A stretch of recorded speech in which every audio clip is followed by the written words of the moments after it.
Hi hello friends, good morning. Welcome to my YouTube channel. ಬೆಳಗ್ಗೆನೇ ಗ್ರೀನರಿಯಾಗಿ ನೋಡೋಕ್ಕೆ ಇಷ್ಟು ಚೆಂದ ಆಗಿರುತ್ತಲ್ಲ. ನಮ್ಮ ಮನೆಯಲ್ಲಿ ನೋಡಿ, ಮಲ್ಲಿಗೆ ಹೂವು ಇಷ್ಟು ಬಿಡುತ್ತೆ, ಡೈಲಿ ಇಷ್ಟು ಬಿಡುತ್ತೆ. ಚಿಕ್ಕ ಚಿಕ್ಕದು ವಿಗ್ರಹಗಳಿಗೆಲ್ಲ ಆರಾಮಾಗಿ ಇಡ್ಬೋದು, ಚೆನ್ನಾಗಿರುತ್ತೆ. 5 ಸುತ್ತು ಅಂತಾರಲ್ಲ, ಆ ಥರ ಇದು. ನಾನು ಸ್ವಲ್ಪ ಗಿಡಗಳಿಗೆಲ್ಲ ನೀರು ಹಾಕೋಣ ಅಂತ ಮೇಲ್ಗಡೆ ಬಂದೆ. ಒನ್ ಡೇ ಬಿಟ್ಟು ಒನ್ ಡೇ ನೀರು ಹಾಕ್ತೀನಿ. ಮಳೆ ಏನಾದರೂ ಬಂದರೆ ಏನೂ ಹಾಕಲ್ಲ, ಇಲ್ಲಾಂದರೆ ಹಾಕ್ತೀನಿ. ನೋಡಿ ಎಷ್ಟು ಗ್ರೀನಾಗಿದೆ ನಮ್ಮದು ಗಿಡ ಎಲ್ಲ. ನಾನು ಅಷ್ಟು ನೀಟಾಗಿ ನೋಡ್ಕೊಂಡಿದ್ದೀನಿ. ನೀರೆಲ್ಲ ಹಾಕಿದ್ದಾಯಿತು. ಸ್ವಲ್ಪ ಅಮ್ಮ ಹುಣಸೆಹಣ್ಣು ಕೊಟ್ಟು ಕಳಿಸಿದ್ರು. ಅದನ್ನು ಸ್ವಲ್ಪ ವೆಟ್ಟಾಗಿತ್ತು, ಸ್ವಲ್ಪ ಒಣಗಿಸೋಣ ಅಂದ್ಬಿಟ್ಟು ಮೇಲ್ಗಡೆ ಒಣಗಾಕಿ ಹಾಗೆ ನೀರೆಲ್ಲ ಹಾಕ್ಬಿಟ್ಟು ಹೋಗೋಣ ಅಂತ ಎಲ್ಲ ಕೆಲಸ ಮಾಡ್ಕೊತಿದ್ದೀನಿ. ಸ್ವಲ್ಪ ಎಲ್ಲ ಬಿಡಿ ಬಿಡಿ ಮಾಡೋಣ, ಸ್ವಲ್ಪ ಆರ್ಕೊಳ್ಳಿ, ಬಿಸಿಲಿದೆಯಲ್ಲ ಅಂದ್ಬಿಟ್ಟು ಒಣಗಾಕ್ತಾಯಿದ್ದೀನಿ. ಇವತ್ತು ತುಂಬ ಕೆಲಸ ಇದೆ, ಯಾಕಂದರೆ ಇವತ್ತು ಅಮಾವಾಸ್ಯೆ ಪೂಜೆ ಅಂದರೆ ಎಲ್ಲರ ಮನೆಯಲ್ಲೂ ಸ್ವಲ್ಪ ಕೆಲಸ, ಪೂಜೆ ಎಲ್ಲ ಇದ್ದೇ ಇರುತ್ತೆ. ನಾನು ಕೂಡ ಇವತ್ತು ಸ್ವಲ್ಪ ಬೇಗನೆ ಎದ್ದಿದ್ದೀನಿ. ಇದು ಸ್ವಲ್ಪ ಒಣಗಾಕ್ಬಿಟ್ಟು ಹೋಗೋಣ ಅಂತ ಮೇಲ್ಗಡೆ ಬಂದಿದ್ದೀನಿ. ಊರಿಂದು ಹುಣಸೆಹಣ್ಣು ಅಂದರೆ ಸಾಂಬಾರು ಟೇಸ್ಟೇ ಸೂಪರಾಗಿರುತ್ತೆ. ಅಂಗಡಿಲೆಲ್ಲ ತಂದರೆ ಅಷ್ಟು ಚೆನ್ನಾಗಿರಲ್ಲ, ಊರಿಂದಂದರೆ ಸಖತ್ತಾಗಿರುತ್ತಲ್ಲ. ಟೆರೆಸ್ ಮೇಲೆಲ್ಲ ಮುಗಿಸ್ಕೊಂಡು ಕೆಳಗಡೆ ಬಂದೆ. ಸ್ವಲ್ಪ ಮನೆಯೆಲ್ಲ ಕ್ಲೀನ್ ಮಾಡ್ಕೋಬೇಕು. ಫಸ್ಟು ಕಿಚನ್ ಕ್ಲೀನ್ ಮಾಡ್ಕೊಳ್ಳೋಣ ಅಂತ, ನಮ್ಮದು ಒಂದಿರಲಿ ಅಂತ ನಾನು ಬೀಕೋ ತರಿಸಿದ್ದೆ.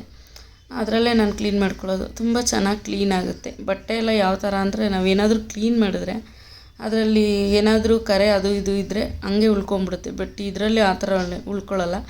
ಸ್ವಲ್ಪ ನೀಟಾಗಿ ವಾಶ್ ಮಾಡಿ ಇಟ್ಕೊಂಬಿಟ್ರೆ ತುಂಬ ದಿವಸ ಯೂಸ್ ಮಾಡ್ಬೋದು. ನೈಟಲ್ಲಿ ಪಾತ್ರೆ ಎಲ್ಲ ವಾಶ್ ಮಾಡಿ ಸ್ವಲ್ಪ ಕ್ಲೀನ್ ಮಾಡ್ಕೊಂಡಿರ್ತೀನಿ. ಇವಾಗ ಒಂದು ಸರಿ ವೈಪ್ ಮಾಡ್ಕೊಂಬಿಡೋಣ ಮಾರ್ನಿಂಗ್ ಅಂತ ವೈಪ್ ಮಾಡ್ಕೊತಾ ಇದ್ದೀನಿ ಅಷ್ಟೇ. ಡೈಲಿ ಇದೇ ಇರುತ್ತೆ ಕ್ಲೀನ್ ಮಾಡ್ಕೊಳ್ಳೋದೆಲ್ಲ. ಹೆಣ್ಮಕ್ಳಿಗೆ ಎಷ್ಟು ಕೆಲಸ ಮಾಡಿದ್ರೂ ಮುಗಿಯಲ್ಲ.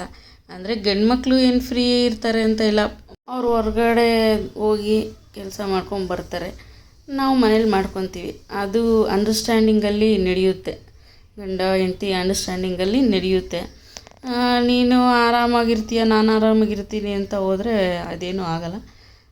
ಅವ್ರವ್ರ ಕೆಲಸ ಅವ್ರವ್ರು ನೀಟಾಗಿ ಮಾಡ್ಕೊಂಡು ಹೋಗ್ಬಿಟ್ರೆ ಮನೇಲಿ ಒಂದು ಹ್ಯಾಪಿನೆಸ್ ಅನ್ನೋದು ಒಂದು ಫ್ಯಾಮಿಲಿಲಿ ಇರುತ್ತೆ ಅಂತ ನಾನು ಅಂದ್ಕೊಂಡಿದ್ದೀನಿ. ನೋಡಿ, ಕಿಚನ್ ಎಲ್ಲ ಕ್ಲೀನ್ ಆಯಿತು. ಕಿಚನ್ ಪಕ್ಕದಲ್ಲೇ ನಮ್ಮದು ಒಂದು ಯುಟಿಲಿಟಿ ಇದೆ, ಅದನ್ನು ಸ್ವಲ್ಪ ಕ್ಲೀನ್ ಮಾಡ್ಕೊತಾ ಇದ್ದೀನಿ. ಎವ್ರಿ ಡೇ ಈ ಥರ ಸ್ವಲ್ಪ ನೀರು ಹಾಕ್ಬಿಟ್ಟು ವೈಪ್ ಮಾಡ್ಕೊಂಬಿಡ್ತೀನಿ. ಆವಾಗ ಕ್ಲೀನಾಗಿರುತ್ತೆ. ಏನು ಅದನ್ನೇನು ನೀಟ್ ಮಾಪಲೆಲ್ಲ ಒರೆಸ್ಬೇಕು ಆ ಥರ ಎಲ್ಲ ಏನಿಲ್ಲ, ನೀಟಾಗುತ್ತೆ. ನಾನು ಜಸ್ಟ್ ಪಾತ್ರೆ ಕ್ಲೀನ್ ಮಾಡ್ಕೊಳ್ಳೋಕ್ಕೆ ಮತ್ತು ವಾಷಿಂಗ್ ಮಿಷಿನ್ಗೆ ಅಂತ ಅಲ್ಲಿ ಇಟ್ಕೊಂಡಿದ್ದೀವಿ. ಆದರೂ ಫುಲ್ಲು ಕ್ಲೀನಾಗಿರುತ್ತೆ. ಡೈಲಿ ಕ್ಲೀನ್ ಮಾಡ್ಕೊತೀನಿ ಅದನ್ನು. ನೈಟ್ ಪಾತ್ರೆ ಎಲ್ಲ ತೊಳೆದಿದ್ನಲ್ಲ, ಅದನ್ನೆಲ್ಲ ಸ್ವಲ್ಪ ತೊಳೆದ್ಬಿಟ್ಟು ಎತ್ತಿಟ್ಬಿಡೋಣ ಅಂತ. ನನಗೆ ಸ್ವಲ್ಪ ಪಾತ್ರೆ ಅಲ್ಲೇ ಇಟ್ಕೊಂಡು ಮಾಡೋದು ಅದೆಲ್ಲ ಇಷ್ಟ ಆಗೋಲ್ಲ. ಮಕ್ಕಳು ಎದ್ದೇಳೋಷ್ಟರೊಳಗಡೆ ಸ್ವಲ್ಪ ಇಷ್ಟೆಲ್ಲ ಕೆಲಸ ಮುಗಿಸ್ಕೊಂಬಿಡ್ತೀನಿ. ಯಾಕಂದರೆ ಮಕ್ಳು ಎದ್ಮೇಲೆ ಅವ್ರ ತಿಂಡಿ, ಅವ್ರಿಗೆ ಸ್ಕೂಲಿಗೆ ಕಳಿಸೋದು ಬರೀ ಇದೇ ಆಗುತ್ತೆ. ಸೊ ಅದಕ್ಕೆ ಅಷ್ಟೆಲ್ಲ ಮಾಡ್ಕೊಂಬಿಡ್ತೀನಿ. ಇಷ್ಟು ಕೆಲಸ ನೀವೆಲ್ಲ ಪಾತ್ರೆ ಎಲ್ಲ ನೀಟಾಗಿ ಒರೆಸ್ಕೊಂಡು ಅದನ್ನೆಲ್ಲ ಜೋಡಿಸ್ಕೊತಾ ಇದ್ದೀನಿ. ಜೋಡಿಸ್ಕೊಂಡ್ಮೇಲೆ ಸ್ವಲ್ಪ ಮನೆಯೆಲ್ಲ ಕ್ಲೀನ್ ಮಾಡ್ಕೊಬೇಕು. ನೈಟಲ್ಲಿ ತೊಳೆದಿಟ್ಟಿರ್ತೀನಿ, ಒಂದೊಂದು ಟೈಮ್ ಒರೆಸಿಟ್ಬಿಡ್ತೀನಿ, ಒಂದೊಂದು ಟೈಮ್ ಆಗಿಲ್ಲ ಅಂದಾಗ ಮಾರ್ನಿಂಗ್ ಮಾಡ್ಕೊತೀನಿ ಅಷ್ಟೇ. ಯುಟಿಲಿಟಿ ಕ್ಲೀನ್ ಆಯಿತು. ಇವಾಗ ಮನೆಯೆಲ್ಲ ಕ್ಲೀನಾಗಿ ಕಸ ಎಲ್ಲ ಕ್ಲೀನ್ ಮಾಡ್ಕೊಂಬಂದಿದ್ದೀನಿ. ಇವಾಗ ಮಾಪ್ ಮಾಡ್ಕೊತಾ ಇದ್ದೀನಿ. ಒಂದು ಸರಿ ಮಾಪ್ ಮಾಡ್ಕೊಂಬಿಟ್ರೆ ಡೈಲಿ ಅದು ನೀಟಾಗಿರುತ್ತೆ. ಮಾಪ್ ಇಲ್ಲ ಅಂದರೆ ನನಗೇನೋ ಒಂಥರ ಸಮಾಧಾನ ಇರೋಲ್ಲ. ಕ್ಲೀನಾಗಿ ಕಿಚನಿಂದ ಲಿವಿಂಗ್ ರೂಮ್ ಸಿಗುತ್ತೆ ನಮ್ಮದು. ಲಿವಿಂಗ್ ರೂಮ್ ಆದಮೇಲೆ ರೂಮ್ ಸಿಗುತ್ತೆ. ರೂಮಲ್ಲಿ ಅಟ್ಯಾಚ್ ಬಾತ್ರೂಮ್ ಇದೆ, ಅಲ್ಲಿವರೆಗೂ ಕ್ಲೀನ್ ಮಾಡ್ಕೊಂಡು ಹೋಗ್ಬಿಡ್ತೀನಿ. ಡೈಲಿ ಎವ್ರಿ ಡೇ ಸಂಡೇ ಕೂಡ ಮಾಪ್ ಮಾಡಿಕೊಂಡ್ರೆ ನಂಗೊಂದು ಸಮಾಧಾನ. ಯಾಕಂದರೆ ನಮ್ಮದು ಕಲ್ಲು ವೈಟ್ ಗ್ರಾನೈಟ್ ಅದು. ಏನಾದರೂ ಸ್ವಲ್ಪ ಗಲೀಜಾದರೂ ಅದೇ ಥರ ಕಾಣಿಸುತ್ತೆ. ನನ್ನ ಹಸ್ಬೆಂಡ್ಗೆ ಅವ್ರು ವೈಟೇ ಹಾಕ್ಸ್ಬೇಕಂತ ಹಾಕ್ಸ್ಕೊಂಡಿದ್ದಾರೆ. ಆದರೂ ವೈಟ್ ಕ್ಲೀನ್ ಮಾಡ್ಕೊಂಡ್ರೆ ಮಾತ್ರ ತುಂಬ ಚೆನ್ನಾಗಿರುತ್ತೆ. ನಾನು ಹೊರಗಡೆ ಎಲ್ಲ ಏನು ಜಾಸ್ತಿ ಕ್ಲೀನ್ ಮಾಡ್ಕೊಳ್ಳಲ್ಲ, ಗೇಟ್ ಒಳಗಡೆ ಅಷ್ಟೇ. ಯಾಕಂದರೆ ಹೊರಗಡೆ ಕ್ಲೀನ್ ಮಾಡೋಕ್ಕೆ ಒಬ್ಬರು ಮೇಡ್ ಬರ್ತಾರೆ, ಆಂಟಿ, ಅವ್ರು ಕ್ಲೀನ್ ಮಾಡ್ಕೊತಾರೆ. ನಾವಿರೋದು 3rd ಫ್ಲೋರಲ್ಲಿ.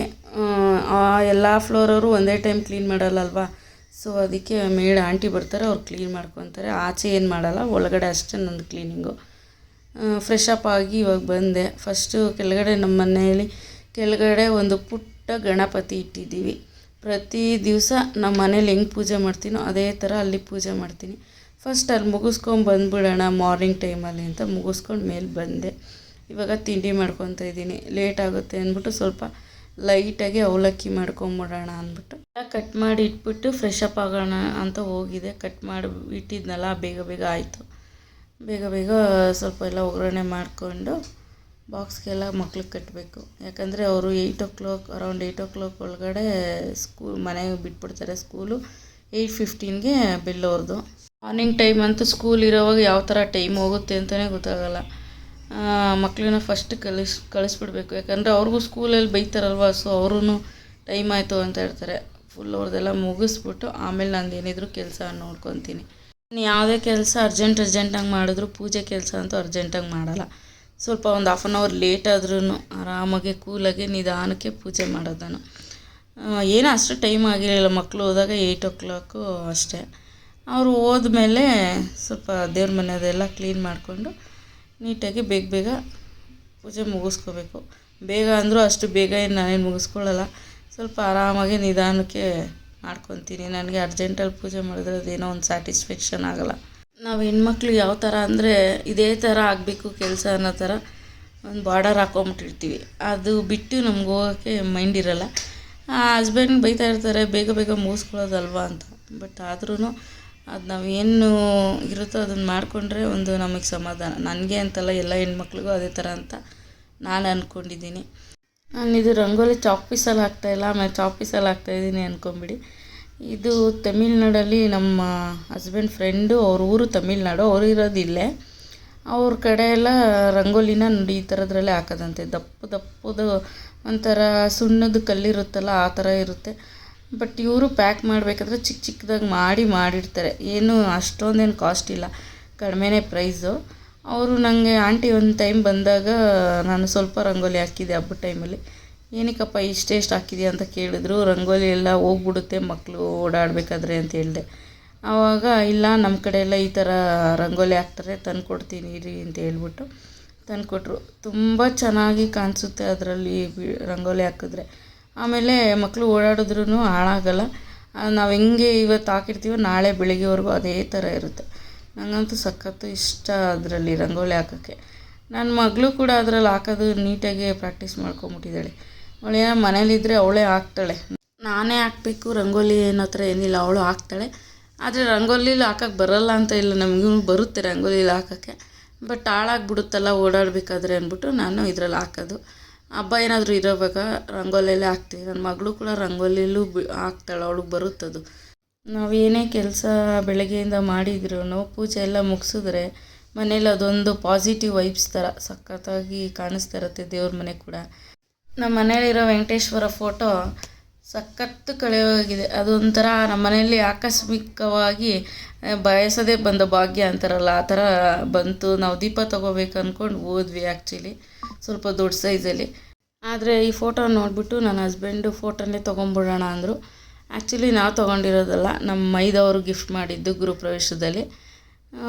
ಆವತ್ತು ಅವರು ವೆಂಕಟೇಶ್ವರ ಸ್ವಾಮಿ ನಮ್ಮ ಮನೆಗೆ ಬರಬೇಕು ಅಂತ ಇತ್ತು ಅನಿಸುತ್ತೆ. ಆಮೇಲೆ ಲಕ್ಷ್ಮೀ ಮುಕ್ಕೋಳ ಕೂಡ ಅದೇ ಟೈಮಲ್ಲಿ ನಾನು ತೊಗೊಂಡಿದ್ದು. ಎರಡೂ ಒಟ್ಟಿಗೆ ನಮ್ಮ ಮನೆಗೆ ಬಂದಿರೋ ಥರ ಆಯಿತು.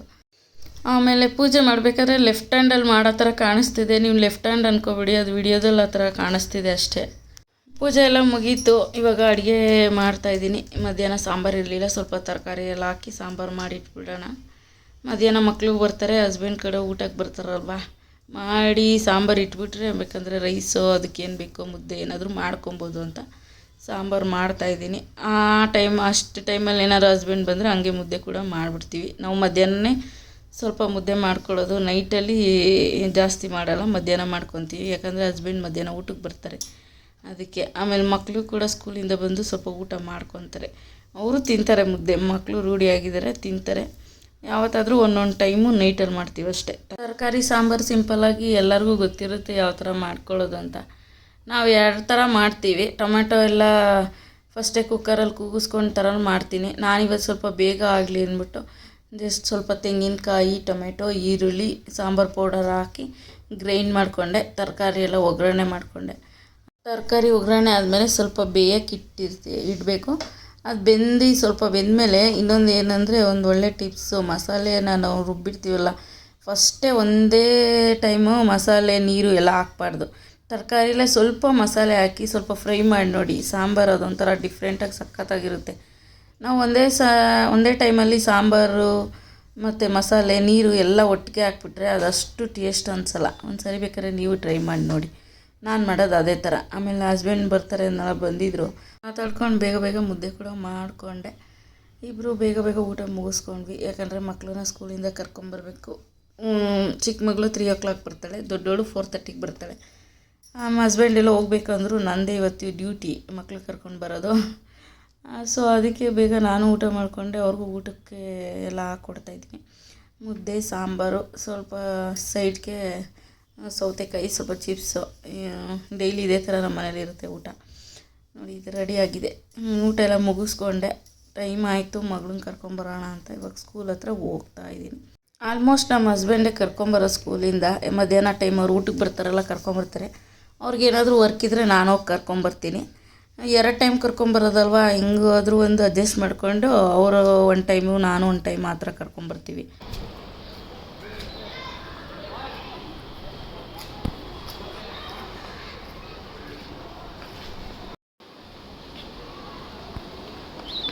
ಬಂದ್ಲು ಮಗಳು ಕರ್ಕೊಂಡೆ. ಇವಾಗ ಗಾಡಿ ಆ ಕಡೆ ಪಾರ್ಕ್ ಮಾಡಿದ್ದೀನಿ, ಅಲ್ಲಿ ಹೋಗ್ತಾಯಿದ್ದೀವಿ.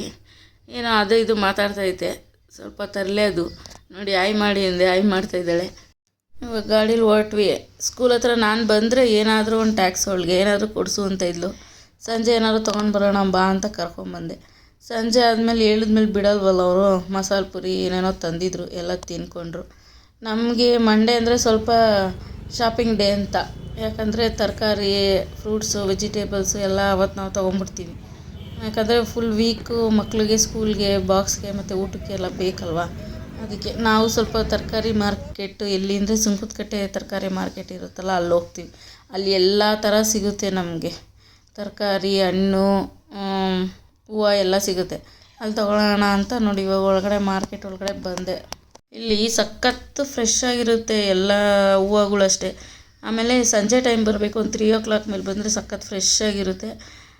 ಸೇಮ್ ಮಾರ್ಕೆಟ್ ಏನು ಪ್ರೈಸ್ ಇರುತ್ತೋ ಅದೇ ಥರ ಇರುತ್ತೆ. ನಾವು ಮನೆ ಹತ್ರ ಎಲ್ಲ ತೊಗೊತೀವಿ ಅಂದರೆ ಅವರು ಇಲ್ಲಿ ತೊಗೊಂಡು ಬಂದು ಸ್ವಲ್ಪ ಜಾಸ್ತಿ ಮಾರ್ತಾರೆ. ನಮ್ಮ ಮನೆಗೆ ನಿಯರು ಇದು ಮಾರ್ಕೆಟು. ಸೊ ಅದಕ್ಕೆ ನಾವು ಮಂಡೇ ಟೈಮಲ್ಲಿ ಬಂದುಬಿಡ್ತೀವಿ ಇಲ್ಲಿ ತೊಗೊಳಕ್ಕೆ. ನಾನು ಎಲ್ಲ ನಮ್ಮ ಹಸ್ಬೆಂಡ್ ತೊಗೊತಾ ಇದ್ದಾರೆ ನೋಡಿ. ಸ್ವಲ್ಪ ಹಬ್ಬದ ಟೈಮಲ್ಲಿ ಸ್ವಲ್ಪ ಜಾಸ್ತಿ ಕಟ್ಟಿರೋ ಹೂವು ತೊಗೊತೀನಿ. ಬೇರೆ ಟೈಮಲ್ಲಾದರೆ ಸ್ವಲ್ಪ ಬಿಡಿ ಹೂವನ್ನೇ ಜಾಸ್ತಿ ತೊಗೊತೀನಿ. ಯಾಕಂದರೆ ಡೈಲಿ ಪೂಜೆ ಮಾಡ್ತೀವಲ್ಲ, ಸಂಡೇ ಒಂದೇ ಬಿಟ್ಟು ಇನ್ನೆಲ್ಲ ಡೇನೂ ಮಾಡ್ತೀವಿ. ಎಲ್ಲ ಥರದ ಪತ್ರೆ, ಮಾವಿನ ಸೊಪ್ಪು ಎಲ್ಲ ಥರ ಸಿಗುತ್ತೆ. ಏನು ಹಬ್ಬ ತರಲೆ ಅಂತ ಏನಿಲ್ಲ, ಎಲ್ಲ ಥರನೂ ಸಿಗುತ್ತೆ ಅಲ್ಲಿ.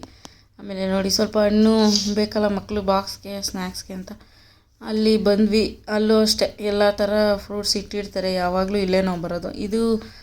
ಇದು ಫ್ರೂಟ್ಸ್ ಎಲ್ಲ ಸುಂಕದಕಟ್ಟೆಲಲ್ಲ, ರಾಜ್ಕುಮಾರ್ ಸಮಾಧಿಗೆ ಹೋಗೋ ರೋಡಲ್ಗಡೆ ಮೇನ್ ರೋಡಲ್ಲೇ ಇಟ್ಟಿರ್ತಾರೆ ಫ್ರೂಟ್ಸ್ ಎಲ್ಲ.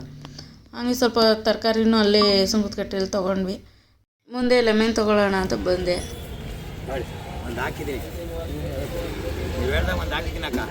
ಲೆಮನ್ ಅಂಗಡಿ ಹತ್ರ ಅಂಕಲ್ಲು 10 ರೂಪಾಯಿಗೆ 3 ಅಂದರು. ಒಂದು 40 ರೂಪಾಯಿಗೆ ತೊಗೊಂಡ್ವಿ. ಒಂದು ಎಕ್ಸ್ಟ್ರಾ ಕೊಡಿ ಅಂತ ಕೇಳಿದೆ ಸುಮ್ಮನೆ. ಅವರು ಹಾಕಿದ್ದೀನಿ ತೊಗೊಳ್ಳಿ ಅಕ್ಕ ಅಂತ ಹೇಳ್ತಾಯಿದ್ರು. ಅದನ್ನು ಸುಮ್ಮನೆ ಹಂಗೆ ಹಾಕಿದ್ದೀನಿ, ಅದನ್ನೇನು ಕಟ್ ಮಾಡಿಲ್ಲ ನಾನು.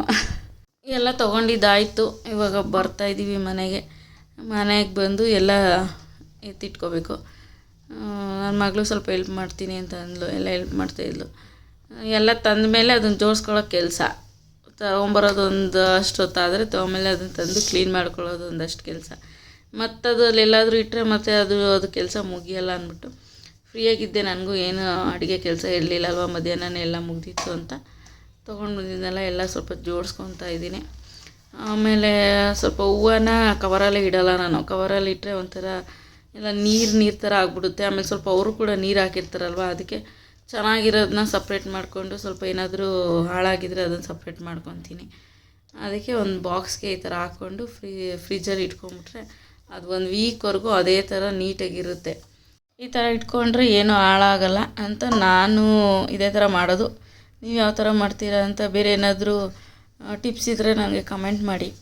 ಆಮೇಲೆ ಹೂವನ್ನು 2 ಬಾಕ್ಸಲ್ಲಿ ಹಾಕಿಟ್ಕೊತೀನಿ. 2 ಥರ 1 kg ಸ್ವಲ್ಪ ಸಾವಂತಿಗೆ ಹೂವು ಆ ಥರ ತೊಗೊಂಬರ್ತೀನಿ. ಸ್ವಲ್ಪ 1/2 kg ರೋಸ್ ತಂದಿರ್ತೀನಿ. 2 ಬಾಕ್ಸ್ಗೆ 2 ಹಾಕ್ಕೊತೀನಿ. ಕವರಲ್ಲಿ ಅದೇ ಥರ ಎಲ್ಲ ಇಟ್ಬಿಟ್ಟಿದ್ರೆ ಫ್ರಿಜ್ಜಲ್ಲೂ ನೀಟಾಗಿ ಕಾಣಿಸಲ್ಲ. ಮತ್ತು ಅರ್ಜೆಂಟಾಗಿ ಏನಾದರೂ ತೊಗೊಬೇಕು ಪೂಜೆ ಮಾಡೋಕ್ಕೆ ಅಂದರೆ ಬೇಗ ಸಿಗಲ್ಲ ಕ್ಲೀನಾಗೆ. ಈ ಥರ ಕ್ಲೀನಾಗಿ ಒಂದು ಬಾಕ್ಸ್ಗೆ ಹಾಕಿ ಇಟ್ಕೊಂಬಿಟ್ರೆ ಬಾಕ್ಸಲ್ಲಿ ಹಂಗೆ ಎತ್ಕೊಂಡು ಯಾವಾಗ ಬೇಕಾದರೂ ಯೂಸ್ ಮಾಡ್ಕೊಬೋದು. ಆಮೇಲೆ ಇನ್ನೊಂದು ಟಿಪ್ಸ್ ಏನಂದರೆ ಹೂವು ಈ ಥರ ಬಾಕ್ಸ್ಗೆ ಹಾಕಿದ್ಮೇಲೆ ಕೆಳಗಡೆ ಒಂದು ಟಿಶ್ಯೂ ಮೇಲ್ಗಡೆ ಒಂದು ಟಿಶ್ಯೂ ಇಲ್ಲ ಅಂದರೆ ನ್ಯೂಸ್ ಪೇಪರ್ ಕೂಡ ಹಾಕ್ಕೊಬೋದು. ಹಾಕಿಟ್ರೆ ಹೂವು ನೀರೆಲ್ಲ ಇರುತ್ತಲ್ಲ ಅದೆಲ್ಲ ನೀರೆಲ್ಲ ಹೋಗಿ ಕ್ಲೀನಾಗಿ ಹಂಗೆ ಇರುತ್ತೆ. ಒಂದು ವಾರ ಆದ್ರೂ ಹೋಗೋದೇ ಇಲ್ಲ, ಈ ಥರ ಫ್ರೆಶ್ಶಾಗೇ ಇರುತ್ತೆ. ನಾನು ಇದನ್ನು ಟ್ರೈ ಮಾಡಿದ್ದೀನಿ, ಬೇಕಾದರೆ ನೀವು ಒಂದು ಸರಿ ಟ್ರೈ ಮಾಡಿ. ಎಲ್ಲ ಹಾಕಿದ್ದಾಯಿತು, ಇವಾಗ ಊಟ ಮಾಡ್ಕೋಬೇಕು. ಮನೆಯವ್ರದ್ದೆಲ್ಲ ಊಟ ಆಯಿತು, ನಾನು ಕೂಡ ಊಟ ಮಾಡಿಕೊಂಡೆ. ಇದಾಗಿತ್ತು ನನ್ನ ಇವತ್ತಿನ ರೂಟೀನ್. ನೆಕ್ಸ್ಟ್ ಇನ್ನೊಂದು ವಿಡಿಯೋ ಜೊತೆ ಸಿಗ್ತೀನಿ. Thank you for watching. ನನ್ನ ಚಾನಲ್ನ ಲೈಕ್ ಮಾಡಿ, ಶೇರ್ ಮಾಡಿ, ಕಮೆಂಟ್ ಮಾಡಿ, ಸಬ್ಸ್ಕ್ರೈಬ್ ಮಾಡಿ. ಬಾಯ್ ಬಾಯ್.